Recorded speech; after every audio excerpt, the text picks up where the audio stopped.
दो टूक की शुरुआत करते हैं। सीएम योगी ने एक बार फिर बिना नाम लिए अखिलेश यादव पर बड़ा हमला किया। उन्होंने कहा कि कुछ लोग खानदानी माफिया को गले लगाते हैं, इसलिए भगवान ने उन्हें श्राप दिया है कि वो माफिया की कब्र पर फातिहा ही पढ़ते रहे। जनता को ये बात समझ में आ गई है, इसलिए जनता ने उन्हें ठुकरा दिया है। सीएम योगी के बयान का बीजेपी ने स्वागत किया। इसे वोटर्स को जागरूक करने के लिए पुराने अनुभव के आधार पर दिया गया बयान कहा। तो वहीं समाजवादी पार्टी ने दुलारचंद हत्याकांड का जिक्र कर बीजेपी पर माफिया को शह देने के आरोप लगाए। दो टूक में करेंगे चर्चा, पहले सुनते हैं बयान। उत्तर प्रदेश का भी एक नेता आकर के यहां पर एक खानदानी माफिया को गले लगा करके कहता है कि यह तो मजबूत आदमी है। हमने कहा भगवान ने तुम्हें यही श्राप दिया है कि जिंदगी भर इन माफियाओं के कब्र पर फतिया पढ़ते रहोगे, जनता ऐसे ही ठुकराती रहेगी। लालू राज में राजद की जो सरकार थी उसमें जिस तरह का जंगल राज था पूरे बिहार में, और समाजवादी पार्टी सरकार के दौरान जो जंगल राज उत्तर प्रदेश में था उसको न उत्तर प्रदेश की जनता भूली है न बिहार की जनता भूली है। तो महाराज जी ने केवल याद दिलाया है बिहार की जनता को, और जनता सचेत होगी। मतदाताओं को जागृत करने का, उनको जागरूक करने का काम महाराज जी का ने किया है, वो अत्यंत स्वागत योग्य है। कि जिस बिहार की धरती से उत्तर प्रदेश के मुख्यमंत्री ने बयान जारी किया, उसी बिहार की धरती पर उनके सहयोगी जेडीयू के प्रत्याशी जो माफिया हैं, जो चुनाव के दौरान हत्या के मुलजिम बने, जेल गए, और उनके लिए भारत सरकार के एक मंत्री कह रहे हैं कि उनको वोट दीजिए। ये भारतीय जनता पार्टी का दोहरा चरित्र है। देश की जनता भारतीय जनता पार्टी के चरित्र को जान चुकी और पहचान चुकी है। और ऐसे में बड़े सवाल, योगी का वार अखिलेश को माफिया से प्यार, खानदानी माफिया कब्र पर अखिलेश पढ़े फातिहा, माफिया को गले लगाया, जनता ने ठुकराया, योगी सरकार का डर, गुंडे बदमाश कांप रहे थर-थर। इन्हीं सवालों के साथ मेहमानों से चर्चा। अपर्णा दीक्षित जी, प्रवक्ता बीजेपी, कीर्तिनिधि पांडे जी, प्रवक्ता समाजवादी पार्टी, इकबाल अहमद जी, कांग्रेस नेता। आप तीनों मेहमानों का स्वागत है। कीर्तिनिधि पांडे जी, क्या सच में अखिलेश यादव और समाजवादी पार्टी को माफिया से प्यार है? देखिए, जिस बिहार की धरती पे चुनाव हो रहा, जो बिहार बदलाव की तरफ चल रहा, उसी बिहार की धरती से उत्तर प्रदेश के मुख्यमंत्री योगी आदित्यनाथ जी ने इस तरीके का बयान दिया है। लेकिन वो शायद भूल गए कि जिस बिहार की धरती पर हो, जिस पार्टी जेडीयू के साथ उनका अलायंस है, जिस पार्टी के लिए वो और उनके प्रधानमंत्री जी प्रचार कर रहे हैं, उन्हीं के सिंबल पे लड़ने वाले एक माफिया आनंद सिंह जी मोकामा में 302 के मुलजिम हो गए, जेल गए। और उन्हीं के सरकार में भारत सरकार के केंद्रीय मंत्री क्या कह रहे हैं कि सब लोग अनंत सिंह बनकर के वोट मांगो, प्रचार करो, और जो लोग अनंत सिंह को वोट न देना चाहे उनको उनके घर के किल्ली बंद कर दो, घर से निकलने मत दो। बहुत गिड़गिड़ाए तब कहना चल के हमारे साथ तोड़ दो।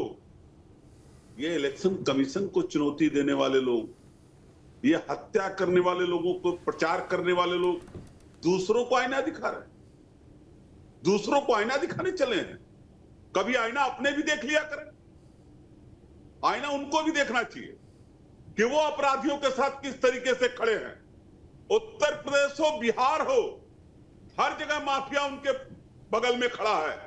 मैं तो उत्तर प्रदेश के अंदर भी कई बार कहा, डिबेट्स में कहा, बनारस का माफिया हो, जौनपुर का माफिया हो, प्रतापगढ़ का माफिया, उत्तर प्रदेश का और भी तमाम उनके सुजाती माफिया हो, उनके खिलाफ कार्रवाई क्यों नहीं करते? केवल धार्मिक उन्माद पैदा करना चाहते हैं और धार्मिक उन्माद पर के वोटों का पोलराइजेशन करना चाहते हैं। बिहार बदलाव की तरफ बढ़ चला। अब बिहार इनकी बातों में, इनके झांसे में आने वाला नहीं है। वो तो ठीक है, रिजल्ट वाले दिन पता चलेगा, लेकिन उससे पहले जिस तरीके से माहौल गर्म है, इकबाल अहमद साहब, माफिया से प्यार इसलिए जनता ने किया इनकार, यानी कि ठीक है लोकसभा चुनाव में बेहतर सीटें आई, लेकिन विधानसभा के लिए लड़ाई लड़नी पड़ेगी। और ये बार बार दोहराया जा रहा है, हर बार दोहराया जाता रहेगा कि जब जब समाजवादी पार्टी सत्ता में रही है, माफिया ही बढ़े, फले फूले। ये देश के प्रधानमंत्री हैं और देश के प्रधानमंत्री बिहार की धरती पे जब भाषण दे रहे थे तो एक तरफ अनंत सिंह जो इनके साथी हैं, जनता दल यू के प्रत्याशी हैं भी, और वो हत्या कर रहे थे दुराचंद यादव जी की, खुलेआम हत्या हो रही थी।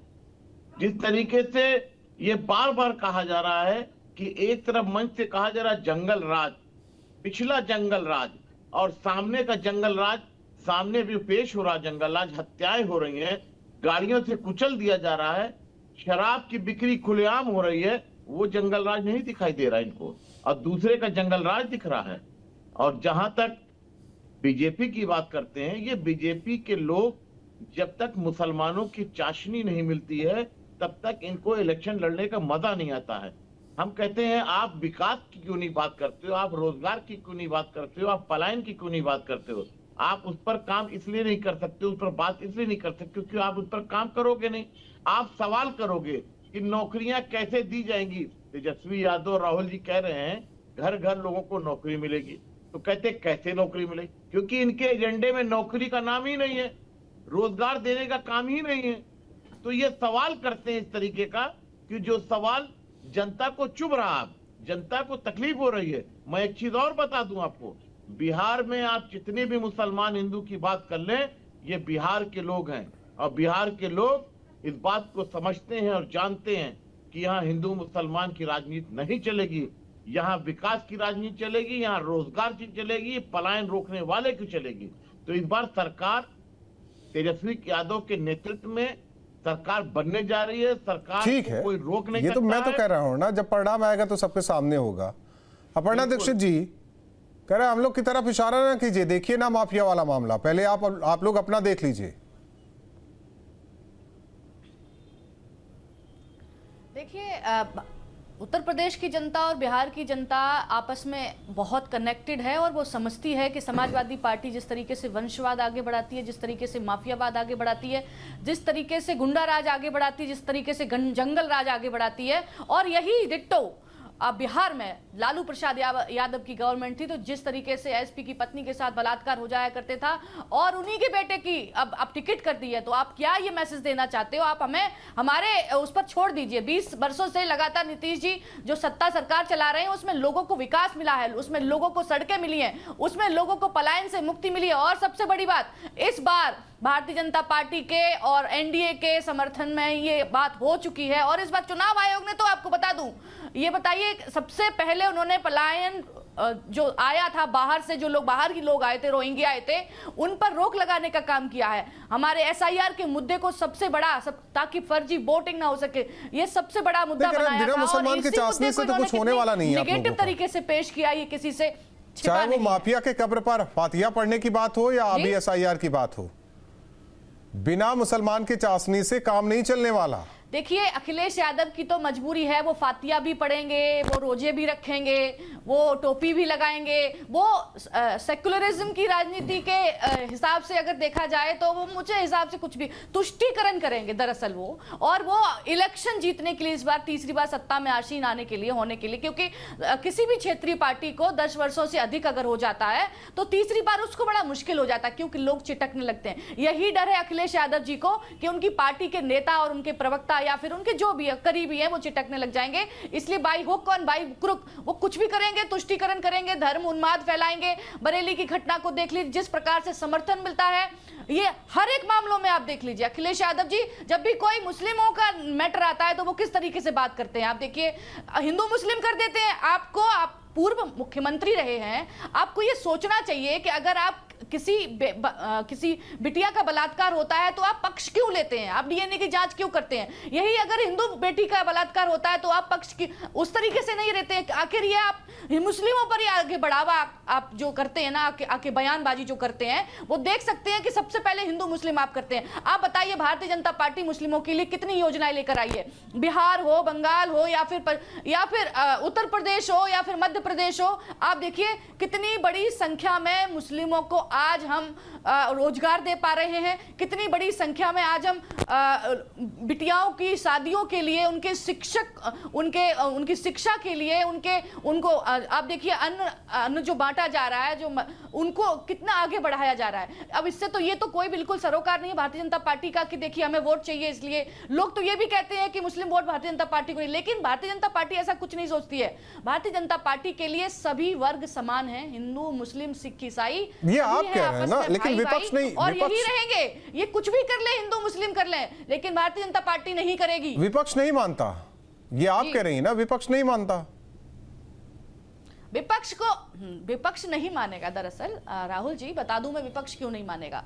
मैंने कहा सत्ता में आसीन होने के लिए इस बार ये कुछ भी करेंगे, क्योंकि इनके लोग चिटक रहे हैं और ये कुछ भी अनर्गल बयानबाजी देखिए आजकल कर रहे हैं। और अनर्गल बयानबाजी, अभी खुद ही दिनों पहले मीसा भारती कहती थी योगी आदित्यनाथ जी का बिहार में क्या काम है, तो आप बताइए अखिलेश यादव जी का क्या काम है।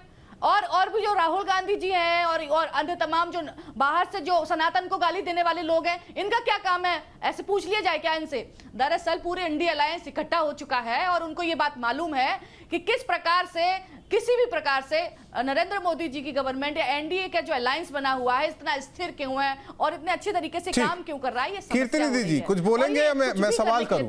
मैं सवाल करूं, मैं चाहता हूं सवाल का जवाब भी आज मिल जाए। कुछ कहना चाहेंगे बीजेपी को या मैं सवाल करूं आपसे? फिर दोहरा रहा हूं मैं। देखिए, मैं सिर्फ इतना कह रहा हूं कि भारतीय जनता पार्टी के प्रवक्ता बेटियों की बात कर रही थी।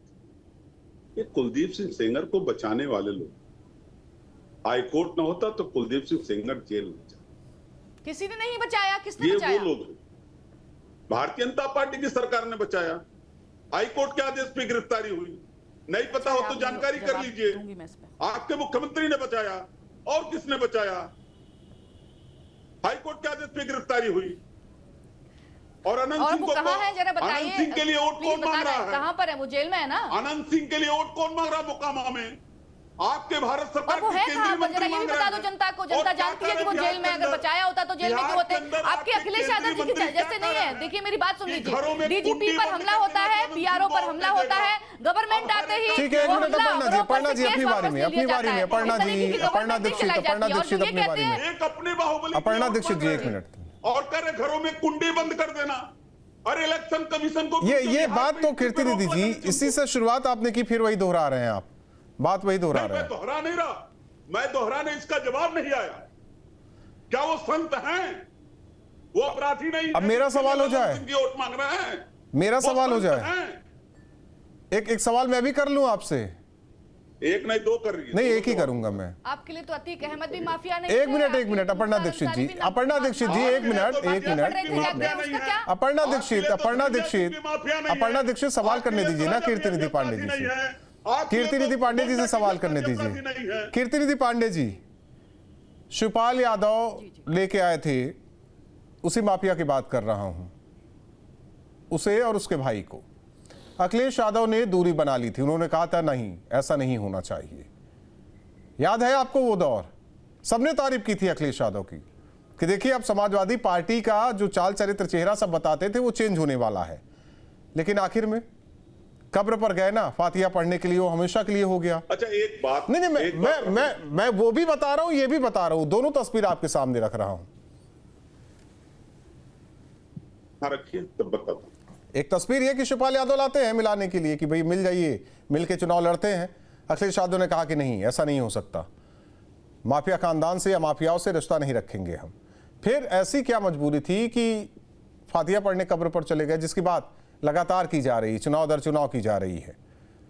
आप अगर दोनों पक्ष की बात करते तो एक बार लल्लन सिंह के बारे में बोल देते हैं। किस माफिया के लिए वोट मांग रहे हैं? देश के मैं आपसे, आपकी पार्टी, मैं बात करूंगा इससे लेकर जो आपका सवाल है मैं अपर्णा दीक्षित से करूंगा। दोनों पक्ष करते तो आप एक बार लल्लन मैं क्या कह रहा हूं आप नहीं समझ रहे। कीर्तिनिधि पांडे जी, मैं आपसे बीजेपी की बात करूं। नहीं, अभी तक आपकी जबान पे लल्लन सिंह का नाम नहीं। मैं कीर्तिनिधि पांडे जी, नहीं आया। कीर्तिनिधि पांडे जी, माफियाओं के लिए उत्तर प्रदेश के मुख्यमंत्री वोट मांग रहे हैं। कीर्तिनिधि पांडे जी, कीर्तिनिधि पांडे जी, मैं आपसे बीजेपी की बात करूं या आपसे समाजवादी पार्टी की बात करूं? आप उनके खिलाफ नहीं, मैं किसी के खिलाफ, मैं किसी के पक्ष में, किसी के विपक्ष में नहीं हूं। मैं एक चीज कह रहा हूं, एक सवाल था मेरा, आपने कहा एक नहीं दो सवाल पूछे, मैं तो एक ही सवाल पूछ रहा हूं, उसका भी जवाब नहीं मिल रहा है। मैं पूछ लूंगा, आप पहले इसका जवाब दे दीजिए। मैं अपर्णा दीक्षित से यही सवाल कर रहा हूं जो आपका सवाल है। आप नहीं पूछेंगे किसी से, आप पहले जवाब दे दीजिए, मैं पूछ लूंगा। एजेंडा है आपका। मैं कह रहा हूं ना कीर्तिनिधि पांडे जी, आप अगर मेरे सवाल का जवाब दे दीजिए तो मैं अभी आपको चैलेंज करता हूं। आप जो पूछना चाह रहे हैं वही अपर्णा दीक्षित से सवाल करूंगा। मैं करूंगा कीर्तिनिधि पांडे जी, आप चैलेंज है, चुनौती है, पहले आप मेरे सवाल का जवाब दे दीजिए। आनंद सिंह के खिलाफ आप मेरे सवाल का जवाब दे दीजिए। आनंद सिंह जो आप मेरे सवाल का जवाब दे दीजिए, मैं यही सवाल अपर्णा दीक्षित से करूंगा। जो माफिया गाली दे रहा है कीर्तिनिधि पांडे जी, कीर्तिनिधि पांडे जी, कीर्तिनिधि पांडे जी, सवाल का जवाब क्यों नहीं देना चाह रहे हैं? सभा दे रहे हैं, सवाल का जवाब क्यों नहीं देना चाह रहे हैं आप? नहीं पूछ पा रहे हैं। उसी बिहार की धरती से उत्तर कीर्तिनिधि पांडे जी, सवाल का जवाब क्यों नहीं दे पा रहे हैं आप? देखिए, समाजवादी पार्टी लगातार अपराध के खिलाफ काम की।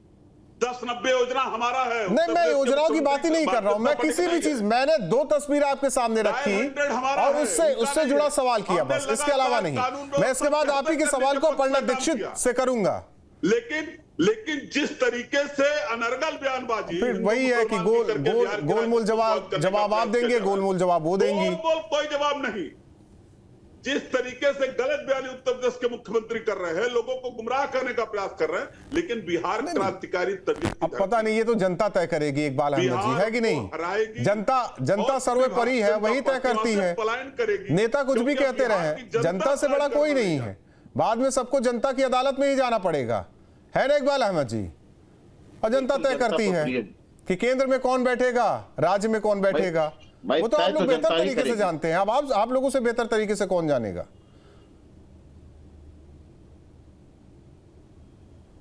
इकबाल अहमद जी, आवाज आ रही है? जी। देखिए, अपर्णा जी से मैं एक सवाल कर रहा हूं। हम सवाल तो आपको करना चाहिए, लेकिन मैं सवाल कर लेता हूं कि अपर्णा जी, प्रदेश के प्रधानमंत्री जिस तरीके से भाषण दे रहे थे, देश के कह रहे थे कि कनपटी पे कट्टा रखकर मुख्यमंत्री घोषित किया गया। ये अल्फाज उनके ऊपर अच्छा लगता है? ये भाषा अच्छी लगती है प्रधानमंत्री की कि जिस तरीके से उन्होंने कहा है? अरे देश के प्रधानमंत्री हैं वो, उनको तो भाषा का नहीं, आपका सवाल हो गया, आप सवाल भी कर ले रहे हैं, जवाब भी दे दे रहे हैं। सवाल का जवाब ले लूं मैं, आप इकबाल अहमद? नहीं, मैं हाँ बिल्कुल, आप सवाल करिए। अपर्णा जी से मैंने जो सवाल रखा है। अपर्णा जी, पहली बात तो सवाल करने से पहले आपको ये पता होना चाहिए प्रदेश का प्रधानमंत्री नहीं, देश का प्रधानमंत्री। नहीं, मैंने करेक्ट कर दिया, आप रहने दीजिए। मैंने देश का ही प्रधानमंत्री बोला है, मैंने देश का ही प्रधानमंत्री। तो मैं आपको बता दूं, ठीक। देखिए, मैं आपको बता दूं, जब लालू यादव की गवर्नमेंट थी तो इसी प्रकार से हुआ करता था, ठीक है। इसलिए प्रधानमंत्री ने इस बात का जिक्र किया कि अगर इनकी दोबारा से सरकार आ गई तो ये फिर से वही करेंगे कि ये कट्टा रखेंगे कनपट्टी पर और दूसरा अपना काम निकलवाएंगे। और इन्होंने यही किया है, भले ही वो केंद्र में रहे हो लालू जी या फिर कहीं। IRCTC घोटाला जिस प्रकार से हुआ, जॉब फॉर लैंड घोटाला हुआ और आपका चारा घोटाला हुआ। गरीबों का चारा, मतलब भैंसों का चारा खा गए जो व्यक्ति, गायों का चारा खा गया जो व्यक्ति, वो गरीबों को कहाँ, किसके बारे में सोचेगा? इसलिए ये बताना जरूरी है कि ये अपना काम कराने के लिए जिस हिसाब से अपनी ही सरकार में लालू प्रसाद यादव जी ने, या फिर उस वक्त समाजवादी पार्टी में जब सरकार थी तो किस प्रकार से शिवपाल यादव जी माफियाओं को इकट्ठा किया करते थे, और लालू प्रसाद यादव जी जिस तरीके से माफियाओं को इकट्ठा करके और एकजुट करके वोट डलवाने का काम करते थे। बूथों को कैप्चर कर लिया जाता था, राहुल जी, सुतली बम फेंके जाते थे, कट्टाओं से लगातार लोगों को दबाया जाता था, पूरा बूथ कैप्चर हो जाए। ऐसी सरकार से बचना है अगर तो एनडीए की गवर्नमेंट आना बिहार में जरूरी है, और लोगों को ये बता देना जरूरी है कि आप फिर आओगे, आप ओसामा जैसे लोगों को टिकट दोगे और वो फिर से जंगल राज फैलाने की कोशिश करेंगे। अभी चलिए सुनिए क्या कह रहे हैं। एनसीआरबी के आंकड़े देखिए, सबसे ज्यादा अपराधी भारतीय जनता पार्टी के अंदर है। एनसीआरबी के आंकड़ों पर बात कर दूं कीर्ति जी, आप तो बड़े प्रवक्ता हैं, मुझसे आप सुन लीजिए। एनसीआरबी के आंकड़ों में इस वक्त 45% जो घटनाएं हुई हैं वो उत्तर प्रदेश में सबसे कम हुई है। देश के हिसाब से देखा जाए तो 45% कम हुई है। और सीएजी की रिपोर्ट में देख लीजिए आप, जिस प्रकार की पहले अनियमितताएं आती थी उस हिसाब से कितने अनुशासित रूप से चलाया जा रहा है सीएजी रिपोर्ट के अनुसार, ये सबने तय कर दिया है। रिपोर्ट का ही तो आप जिक्र करोगे। आप सीएजी की रिपोर्ट को आगे करके एक बार आपने देखा होगा किस तरीके से अन्ना हजारे आंदोलन हो गया था। आप किसी भी टॉपिक पर बात करोगे, I have the answers, but you didn't, आपने नहीं दिया। एनसीआरबी के आंकड़ों आप जवाब दीजिए मुझे, आप जवाब दीजिए मुझे। सबसे ज्यादा अपराधी प्रवृत्ति के एमपी, एनसीआरबी के आंकड़े पूरे देश में एनसीआरबी से कहा तय होता है कि एमपी मेंबर ऑफ पार्लियामेंट संसद में, इससे तय नहीं होता। एक मिनट कहां से कहां जा रही है उनके बहस, कहां से? वो केसेस होते हैं, केस होते हैं, केस से माफिया तय होते हैं क्या कीर्ति निधि पांडे जी? केस तो राहुल गांधी के ऊपर भी है, तो हम माफिया थोड़ी कहेंगे उन्हें। केस जिनके ऊपर है, मैं अगर आजम खान पर केसेस हैं तो माफिया थोड़ी कहेंगे उन्हें। आनंद सिंह जी संत है, नहीं, पूरा परिवार जेल पर है, बाहुबली और माफिया उन्हें कहेंगे, आप सबको थोड़ी आनंद सिंह जी को संत है ना, कहां से संत कह दीजिए ना आप उनको, तरक्की होगी। थोड़ा कह दिया संत। किसको कहूं संत? आजम खान को? आनंद सिंह जी को संत बता दीजिए, संत है। आरोपी कोर्ट तय करेगा, मैं और आप तय करेंगे क्या? इसके पहले कितने मुकदमे उनके खिलाफ है, किसमें सजा है, कैसे जेल से बाहर आए, कौन नहीं जानता? कोर्ट जाने। देखिए मैं राहुल, जब सब कोर्ट जाने तो आप तय कैसे कर रहे हैं कौन अपराधी? तो मैं कहां कह रहा हूं कौन अपराधी है? नहीं, आप ही तो तय कर रहे हैं। तो मैं तो कह रहा हूं आजम खान संत आदमी है। नहीं, आनंद सिंह के बारे में बोलने में डर लगता क्या? आनंद सिंह के बारे में बोलने में डर लगता है। आनंद सिंह क्या करेंगे? नहीं, डर लगता उनसे। आनंद सिंह क्या करेंगे? हमें तो डर तो पहले भी लगता था। नहीं, डर लगता है। वह पहले कहते हैं ना, पूर्वांचल में जाइए, सैम करके था, शहाबुद्दीन, अतीक, मुख्तार, इनका वर्चस्व चलता था। आप इसीलिए बैठे, सिवान से लेकर गाजीपुर से लेकर प्रयागराज, पहले इलाहाबाद, इसीलिए तो वहां सब चलता था। वो आप छोड़िए ना, पूर्वांचल की दिशा दशा हमसे ना पूछिए। बनारस में आप छोड़िए ना, पूर्वांचल की दिशा दशा हमसे ना पूछिए, बेहतर तरीके से जानते हैं हम। तिवारी जी का ताल्लुक आप ही लोगों से था ना, तिवारी जी का ताल्लुक आप ही लोगों से था ना। अरे वो बीजेपी में भी थे, बीजेपी में मिनिस्टर थे, नहीं था। आप तो बीजेपी का खंड से बता दिए, लेकिन अपने साथ थे ये नहीं बता रहे हैं आप। तो पता नहीं, बीजेपी में मिनिस्टर भी थे, वो भी याद दिलाइए। आप यहाँ से आते हैं गोरखपुर से, वहां की स्थिति क्या थी? और विजय सिंह किसके साथ है बताइए ना? किसके सिंबल पर है? बीजेपी के सिंबल पर चुनाव लड़ रहे हैं क्या? पत्नी विधान परिषद में है, भारतीय जनता पार्टी का उम्मीदवार होने के बाद भी वो विड्रा कर गया। अब कर गया तो उसमें हम क्या करें? नहीं, वो संत हैं, आप सर्टिफिकेट दे रहे हैं। जो केस लगे उसमें आरोपी हैं। नहीं, हम मैं क्या माफिया कहूं क्या? संत हैं, माफिया कहूं क्या? नहीं, संत हैं, माफिया कहूं क्या? तो किसको माफिया कहेंगे आप? किसको आप बताइए ना। अगर वो माफिया जिनके ऊपर केस है उन्हें माफिया कहेंगे तो तब तो सब माफिया हो गए फिर तो। अगर आप इसी तरीके की बात कर रहे हैं तो जिसको योगी जी माफिया बताएंगे उसी को आप बताने के लिए माफिया बैठे हैं। आप भी क्लियर कर दीजिए ना, मैं तो पूछ रहा हूं माफिया नहीं है क्या वो? नहीं, उसी को बताने के लिए मैं तो कह रहा हूं माफिया नहीं है क्या? अगर माफिया नहीं है तो अखिलेश यादव ने पहले दूरी क्यों बनाई थी? नहीं, मैं तो नहीं, क्या उनसे क्यों? चाचा लाए थे मिलवाने के लिए दोनों भाइयों को, तब तो उनकी पार्टी भी थी, तब दूर क्यों हो गए थे? मेरा तो सवाल पहले भी था। मैं पूछ रहा हूं उसके बारे में क्यों नहीं बता? आप अपनी पार्टी के बारे में बताइए ना। आपकी जानकारी दुरुस्त नहीं है आप मेरी, मैं तो किसी पार्टी से हूं नहीं कि फला पार्टी से हूं और उनके बारे में जानकारी दूं मैं आपको। उनके बारे में जानकारी दुरुस्त। मैं तो कह रहा हूं ना, अखिलेश यादव जिससे पहले दूरी बना रखे थे और उसकी कब्र पर फातिहा पढ़ने क्यों चले गए? है या नहीं है, मैं इसका विश्लेषण किए देता हूं। और उनके बेटे साहब कह रहे थे, अच्छा ये बताइए, उनके बेटे साहब नहीं कह रहे थे 6 महीने तक अधिकारियों का ट्रांसफर नहीं होगा, सरकार आ रही है अपनी, हिसाब होगा एक एक से? कौन कह रहा था? वो सब संत हैं। संत है वो? ठीक है, जब आपने संत कह दिया तो सही बात है। फिर आप बता रहे हो सब संत है। इकबाल अहमद साहब, जिसको आप सर्टिफिकेट बांट रहे हैं, सर्टिफिकेट तो आप बांट रहे हैं, आप बांट रहे हैं सर्टिफिकेट। आप बांट रहे हैं सर्टिफिकेट, मैं नहीं बांट रहा आप हूं। बैठे हैं सरकार, मैं क्या, कोर्ट तय करता है ना, सबके अपने काम है, विधायिका का अपना काम, सरकार की वकालत न्यायपालिका का अपना काम, सबका अपना काम है, सब अपने काम में कर रहे हैं। जब सबका अपना काम अब है, तो आप लोग सर्टिफिकेट तो आप बांट रहे हैं। इकबाल अहमद साहब, तय करने वाले कौन? इकबाल अहमद साहब जी जी बड़े अरमान के साथ आए, 24 ठीक ठाक निकल गया आपका, 27 में उम्मीद कर रहे हैं क्या? भाई देखिए, चाहे टीवी के एंकर हो, चाहे टीवी के बीजेपी में प्रवक्ता जो बैठते हों, बीजेपी के आला कमान जो तय करता है लिस्ट कि किसको माफिया बनाना है और किसको माफिया कहना है और किस पर माफियाओं के नाम लेके बात करनी है, तो ये लिस्ट जारी होती है। ये आप भी कुछ नहीं कर सकते, ना ये बीजेपी के प्रवक्ता जो बैठी हैं ये भी नहीं कुछ कर सकते। बस कांग्रेस और समाजवादी पार्टी कर सकती है, बस इसी में बात है और किसी में नहीं। हम तो आप लोग जो माफिया बीजेपी में वो संत है, बनाने की मशीन, वो संत है, स्वतंत्रता सेनानी है। और जो वॉशिंग मशीन है भारतीय जनता पार्टी के पास। आप लोग जो लिस्ट जारी करेंगे वो माफिया। मैं तो कह रहा हूँ अभी चले जाइए ना, मैं एक का जवाब यूपी पुलिस के होम पेज पे चला जाइए, टॉप 10 अपराधियों के नाम होंगे, आप पढ़ दीजिए उसको। भाई जो अपराध करेगा, बस हो गया, मैं पढ़ के बता दूं, न्यायालय को। बस आप लोग को तो चिल्लाना है, पढ़ के मैं बता दूं। सुनिए, आप लोग को तो तय करना है, आप तो अपनी लिस्ट लेके आए हैं ना, आप तो उसको भी नहीं मानेंगे। अरे ये तो पुलिस वाली, ये तो सरकार की लिस्ट होगी, हमारी नहीं होगी। इकबाल अहमद जी बात पूरी कीजिए। मैं कहता रहा हूं, जो भी माफिया होगा या जो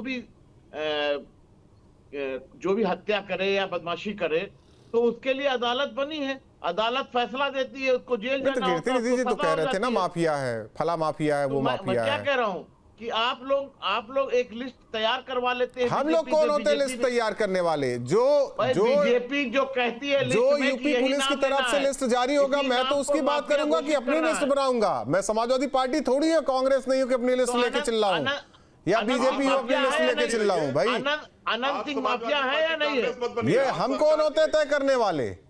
आप सरकार के रहिए। अभी तो आप तय कर रहे थे अखिलेश यादव के लिए, क्या अखिलेश यादव जी के लिए आप तय कर रहे थे कि माफियाओं के घर जाते हैं, ये मैं कहाँ कह रहा हूँ, ये तो बीजेपी के नेता कह रहे हैं, बीजेपी के नेता कह रहे हैं। तो भाई उन्हीं से पूछिए ना, अनंत सिंह कौन है? अपर्णा दीक्षित जी क्या कर रहे हैं वहां जाके? अपर्णा दीक्षित जी बताइए कौन क्या क्या है? सरकार में मिनिस्टर हैं, लल्लन मैं पूछ रहा हूँ ना इकबाल अहमद जी, मोकामा के अपर्णा दीक्षित जी बोलिए कौन क्या क्या है?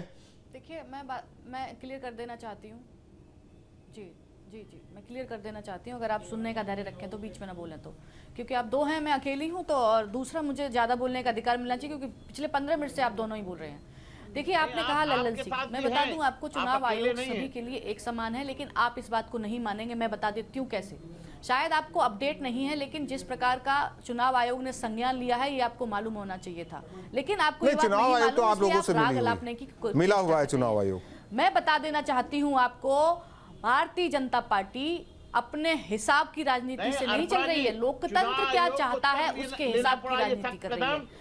आपके परिवारवाद की राजनीति के हिसाब से नहीं चल रही है कि आपने खुद को क्या करते हैं? जरा मेरे लिस्ट पर आप सवाल उठा रहे थे, भारतीय जनता पार्टी की लिस्ट पर। जरा आप बताइए, अखिलेश यादव जी क्या करते हैं? क्या वो मशीन नहीं है? क्या वो एमएलए बनाने की, एमपी बनाने की, राज्यसभा भेजने की, एमएलसी भेजने की, इसको क्या बनना है? क्या भगवान की तरह नहीं पूछे जाते हैं? कार्यकर्ता की हिम्मत नहीं होती है उनसे बात करने की? क्या समाजवादी पार्टी में धन्यवाद साथ जुड़ने के लिए। दो टूक में ज़ाहिर तौर पर बिहार का चुनाव, हालांकि रिजल्ट के दिन पता चलेगा कि किसकी सरकार बनी, लेकिन हालांकि उससे पहले सियासत जोरदार तरीके से देखी जा रही है। सीएम योगी का बिहार दौरा, एक बार फिर उन्होंने यही कहा कि जंगल राज वालों को वापस नहीं आने देना है, और उत्तर प्रदेश में जैसे हमने माफियाओं को खत्म किया, आज उसी को सपोर्ट करने वाले एक पार्टी के नेता, हालांकि नाम तो नहीं लिया, वो बिहार में आते हैं, जो माफियाओं की कब्र पर जाते हैं, फतिहा पढ़ते हैं। क्या उन लोगों की सरकार यहां लाएंगे? ये वहां जनसभा में सीएम योगी ने लोगों से पूछा। सवाल यह है कि जिस तरह से यूपी पुलिस टॉप 10 अपराधियों की लिस्ट जारी करती है, बावजूद इसके नाम अलग लिए जाते हैं विपक्ष की तरफ से, क्या वो अपनी लिस्ट लेकर आते हैं? वो तय करते हैं कि माफिया कौन है कौन नहीं, या पुलिस तय करती है कि टॉप 10 अपराधी कौन है? दो टूक में बताएं।